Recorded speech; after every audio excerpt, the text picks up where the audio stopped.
A muchos barceloneses Virrey Amat les sonará a una plaza o a una estación de metro de Barcelona. En realidad hace referencia a Manuel de Amat, virrey del Perú, representante del soberano español en las provincias de ultramar. Cuando se jubiló, vino a vivir a Barcelona, donde levantó los 2 primeros palacios con dinero americano. Esta es su historia. Estamos en los primeros años de la Guerra de Sucesión. Josep de Amat i Planella, primer marqués de Castellbell, pertenecía a una familia de la pequeña aristocracia rural de Vacarisses.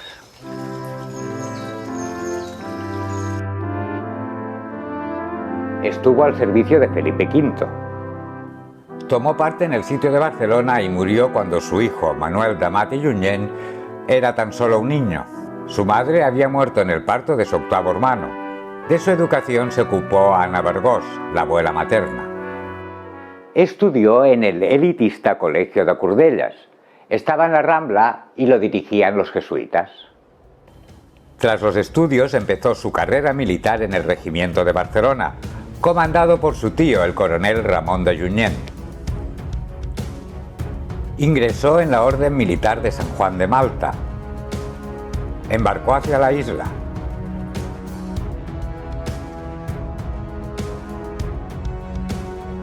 Allí sirvió a la Orden durante 7 años.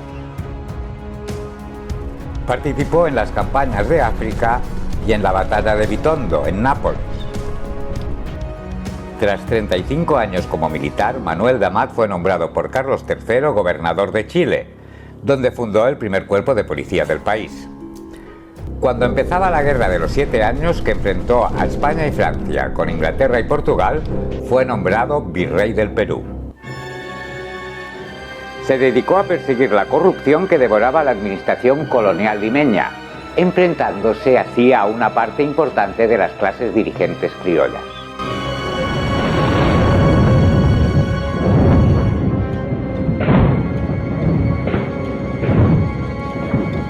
Fue el gran urbanista de Lima tras un terremoto y un tsunami que arrasaron la ciudad.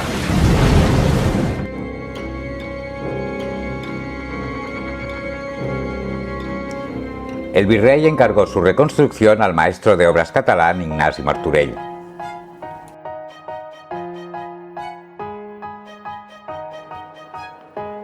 También promovió la primera plaza de toros de la América colonial, la Plaza de Hacho.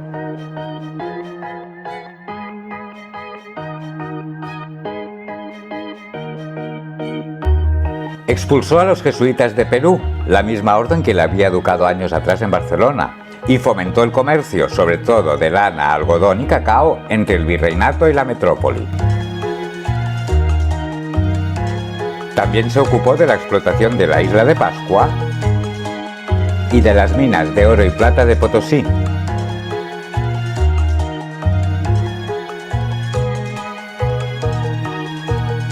De cada 50 sacos de oro que se enviaban a España, él se quedaba uno. Contaba con 65 años cuando se enamoró de Micaela Villegas Hurtado de Mendoza, una jovencita artista de teatro de 18 años a la que él llamaba familiarmente Perricholi. ¡La Chola soy yo! Estuvo amancebado con ella 14 años.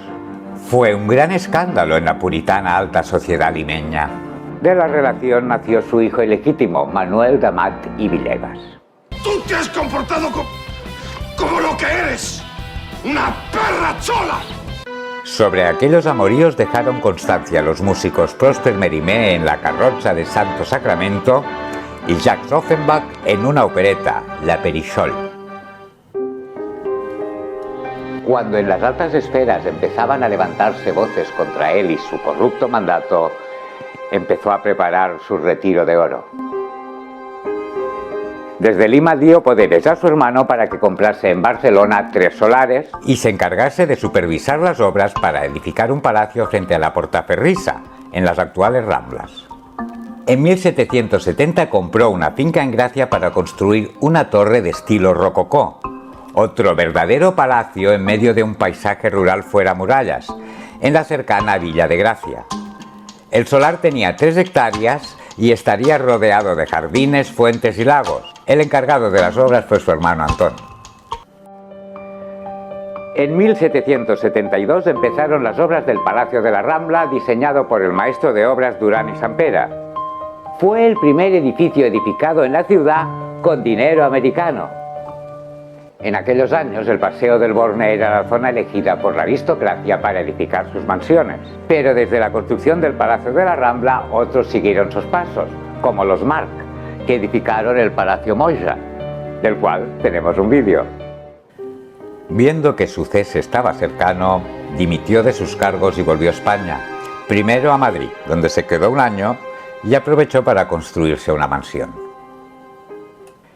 En 1779, con 75 años de edad, anunció su boda con María Francesca Fiveller de Claresquí y de Bru, de 26 años, perteneciente a una importantísima familia burguesa de Barcelona. La joven aristócrata estaba de novicia en el convento de Santa María de Junqueras, esperando a un marido a su altura. En un principio iba a ser el sobrino del virrey, Antoni d'Amat i Rocabertí, pero este huyó el día de la boda. Para reparar el honor familiar de la novia, fue el mismo virrey el que se casó con ella, y esta no le hizo ascos. Dijo: más viejos son los muros del convento. Se llevaban 50 años de diferencia. La boda fue por poderes, ya que el virrey aún estaba en Madrid. Lo representó su hermano Antonio. El virrey Amat partió hacia Barcelona, parando cerca de Montserrat, en Vacarisses, donde le esperaban su hermano Antonio y sus sobrinos, el marqués de Castellbell y el barón de Maldà. 11 días después llegaba el virrey a Barcelona para celebrar el festejo de boda en su Torre de Gracia. La mansión era incluso más impresionante que su Palacio de la Rambla. Cubría el espacio que ocuparían 30 campos de fútbol, abarcaba desde la Travesera de Gracia hasta la calle Providencia y desde la calle Torrent de l'Olla hasta la calle Torrent d'en Vilarret. No había finca igual.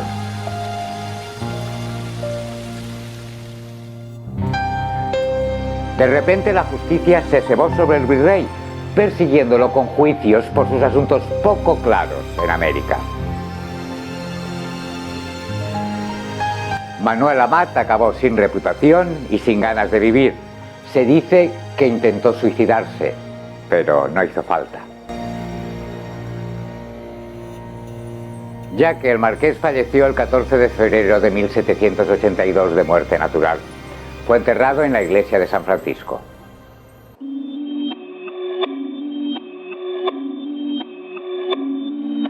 Había tenido 2 hijos ilegítimos. Manuelito, el hijo de la Perricholi, que reclamó su parte de la herencia, pero no le había dejado nada. Con los años era un miembro importante del movimiento independentista peruano. Con Josefa de León había tenido a Manuel Abad y León, que heredó una cierta cantidad de dinero y joyas. El grueso de la fortuna fue a su esposa, que quedó como usufructuaria a condición de que permaneciese viuda. María Francesca Fiveller murió de forma súbita mientras rezaba en la recién construida iglesia de la Merced.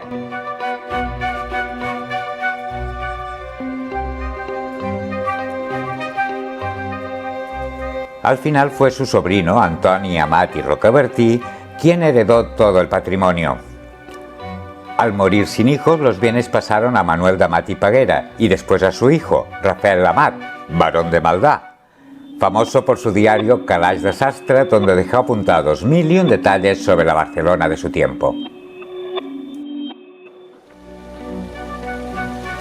Muchos años después heredó un personaje que todos conocimos por sus líos amorosos, por sus escritos y por algunas películas. La más famosa, Desayuno con diamantes, donde trabajó junto a Audrey Hepburn. ¿Adivináis quién es? José Luis de Villalonga. Si te ha gustado esta historia, te animamos a que compartas el vídeo. Tema clave para que YouTube lo recomiende y llegue a más personas. Si quieres estar al día sobre nuestra serie, suscríbete a nuestro canal. No olvides clicar la campanita para que YouTube te recuerde cada sábado el estreno de un nuevo capítulo. También tenemos web y estamos presentes en Facebook e Instagram.